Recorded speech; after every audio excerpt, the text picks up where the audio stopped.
السلام علیکم ورحمۃ اللہ۔ ناظرین، آج کا واقعہ ہے سلطان عبدالحمید خان ثانی کا نام۔ سلطان عبدالحمید خان ثانی کا نام جب آتا ہے تو ذہن میں ایک ایسا بادشاہ ابھرتا ہے جو سیاسی تدبیر میں چالاک، دشمنوں کے مقابلے میں ثابت قدم اور ایمان و غیرت میں عاشق رسول صلی اللہ علیہ وسلم تھا۔ ان کی سیرت کے کئی گوشے تاریخ کے صفحات پر محفوظ ہیں، لیکن کچھ واقعات ایسے ہیں جو صرف ایک حکمران کا قصہ نہیں بلکہ عشق مصطفیٰ صلی اللہ علیہ وسلم کے ایک سمندر کی لہر ہے۔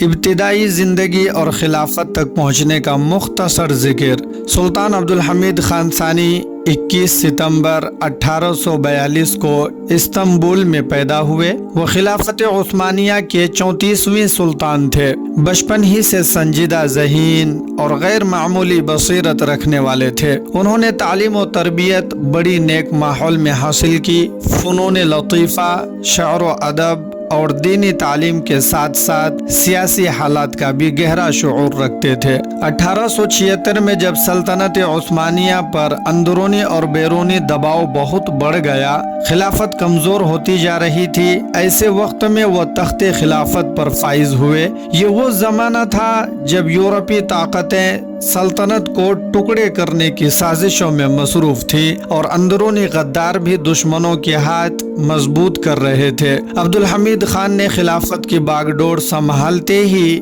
بڑی حکمت اور تدبر کا مظاہرہ کیا۔ انہوں نے اپنے دین، اپنی امت اور اپنی سلطنت کے تحفظ کو سب سے مقدم رکھا۔ جب سلطان عبدالحمید خان تخت پر بیٹھے تو سلطنت کے حالات نہایت نازک تھے۔ یورپی طاقتیں سلطنت کو ختم کرنے کے در پہ تھی۔ برطانیہ، روس، فرانس ہر محاذ پر سازشیں کر رہے تھے۔ دوسری طرف اندرونی غدار اور مغرب کے ایجنٹ بھی سلطنت کو کمزور کرنے کی کوششوں میں لگے ہوئے تھے۔ انہی دنوں فرانس میں ایک ڈرامہ تیار کیا گیا جس میں معاذ اللہ ہمارے پیارے نبی کریم حضرت محمد مصطفیٰ صلی اللہ علیہ وسلم کی شان میں گستاخی کی گئی۔ یہ مسلمانوں کے دل پر براہ راست وار تھا۔ مقصد یہ تھا کہ مسلمانوں کے ایمان کو کمزور کیا جائے، خلافت عثمانیہ کو بدنام کیا جائے اور مغربی تہذیب کو اعلیٰ ظاہر کیا جائے۔ یورپی اخبارات نے بھی اس ڈرامے کو بڑھا چڑھا کر پیش کیا۔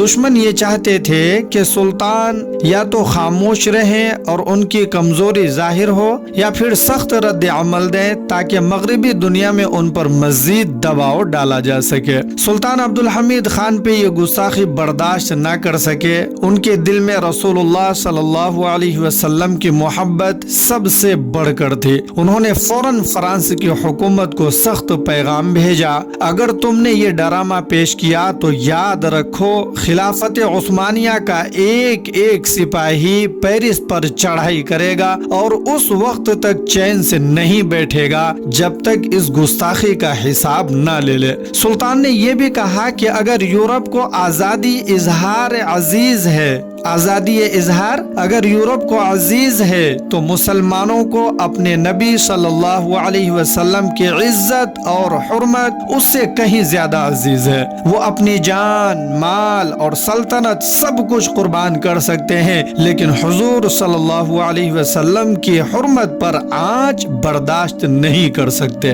جب فرانس کی حکومت کو یہ انتباہ ملا تو وہ گھبرا گئے۔ وہ جانتے تھے کہ اگرچہ سلطنت عثمانیہ اس وقت کمزور ہو رہی تھی لیکن جب فرانس کی حکومت کو یہ انتباہ ملا تو وہ گھبرا گئے۔ وہ جانتے تھے کہ اگرچہ سلطنت عثمانیہ اس وقت کمزور ہو رہی تھی لیکن مسلمانوں کے دلوں میں رسول اللہ کی محبت کی آگ بھڑک اٹھے تو دنیا کی کوئی طاقت انہیں روک نہیں سکتی۔ نتیجتاً فرانس نے وہ ڈرامہ روک دیا اور دوبارہ کبھی ایسی حرکت کرنے کی جرت نہ کی۔ یہ واقعہ دنیا کے لیے ایک اعلان تھا کہ اگرچہ خلافت کو اندرونی اور بیرونی سازشوں سے کمزور کرنے کی کوششیں ہو رہی تھی، لیکن خلافت کا سلطان ابھی بھی اپنی جگہ پر ایک غیور اور عاشق رسول صلی اللہ علیہ وسلم حکمران تھا۔ یہ واقعہ امت مسلمہ کے دلوں میں سلطان عبدالحمید کی عظمت کو اور بڑھا گیا۔ مسلمانوں کو یہ یقین ہوا کہ ابھی بھی ان کے درمیان ایک ایسا نگہبان موجود ہے جو دین اور ناموس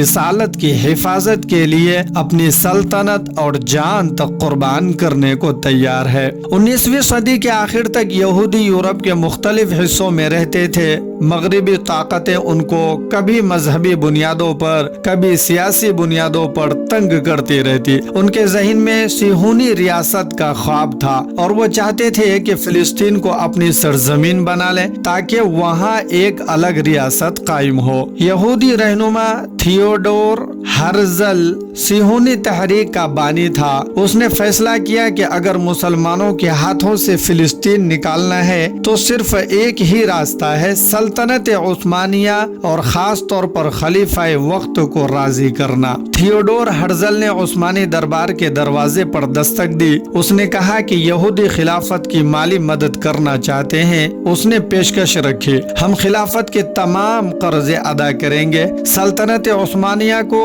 یورپی طاقتوں کے دباؤ سے نکالنے کے لیے لاکھوں پاؤنڈز فراہم کریں گے، صرف اس کے بدلے ہمیں فلسطین میں ایک چھوٹی سی زمین دے دیجیے تاکہ ہم وہاں اپنے لوگوں کو آباد کر سکیں۔ سلطان عبدالحمید خان نے یہ بات سن کر سختی سے انکار کر دیا۔ ان کا جواب تاریخ کے صفحات پر آج بھی سنہری الفاظ میں موجود ہے۔ انہوں نے جواب دیا، میں اپنی سلطنت کا کوئی بھی حصہ تمہیں نہیں دے سکتا، وہ زمین ہماری نہیں بلکہ امت مسلمہ کی امانت ہے جسے مسلمانوں نے اپنے خون سے سینچا ہے، اسے میں کیسے بیچ سکتا ہوں؟ اگر کبھی میری سلطنت ٹوٹ گئی تو تم اپنی مرضی سے فلسطین لے لینا، لیکن جب تک میں زندہ ہوں یہ ہرگز ممکن نہیں۔ یہ الفاظ یہودیوں کے لیے فیصلہ کن پیغام تھے کہ سلطان اپنی سلطنت اور اپنے ایمان پر سودے بازی نہیں کر سکتا۔ دوسری کوشش، رشوت دینے کی بھی کوشش کی۔ ہرزل نے دوبارہ کوشش کی۔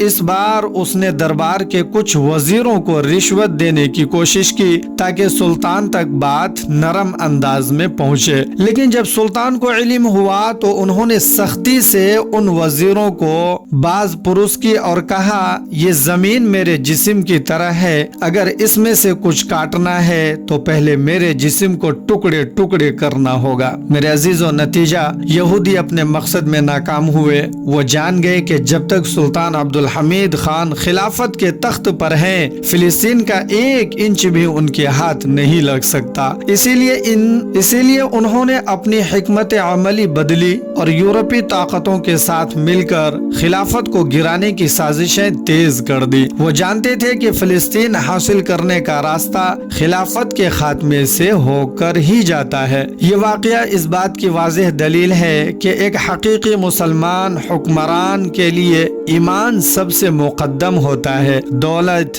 اقتدار اور طاقت کا لالچ اگرچہ کتنا ہی بڑا ہو، لیکن ناموس رسالت اور امت کی امانت کے معاملے میں سودے بازی کرنا ایمان کے خلاف ہے۔ سلطان عبدالحمید نے پوری دنیا کو دکھا دیا کہ خلافت کے اصل طاقت تخت یا فوج نہیں بلکہ ایمان اور غیرت ایمانی ہے۔ اندرونی غدار اور بیرونی دباؤ، یہودی اور یورپی طاقتیں جان چکی تھی کہ جب تک سلطان عبدالحمید تخت پر ہیں، فلسطین اور خلافت محفوظ ہیں، اس لیے انہوں نے براہ راست جنگ کے بجائے اندرونی غداروں کو خریدا۔ ان میں سے سب سے بڑا گروہ committee of union and progress تھا۔ یہ بظاہر سلطنت میں آزادی اور ترقی کا نعرہ لگاتے تھے، لیکن حقیقت میں یورپ اور یہودیوں کے ایجنٹ تھے۔ یہ لوگ میڈیا، تعلیمی اداروں اور فوج کے اندر داخل ہو گئے۔ آہستہ آہستہ انہوں نے عوام عوام کو یہ باور کرایا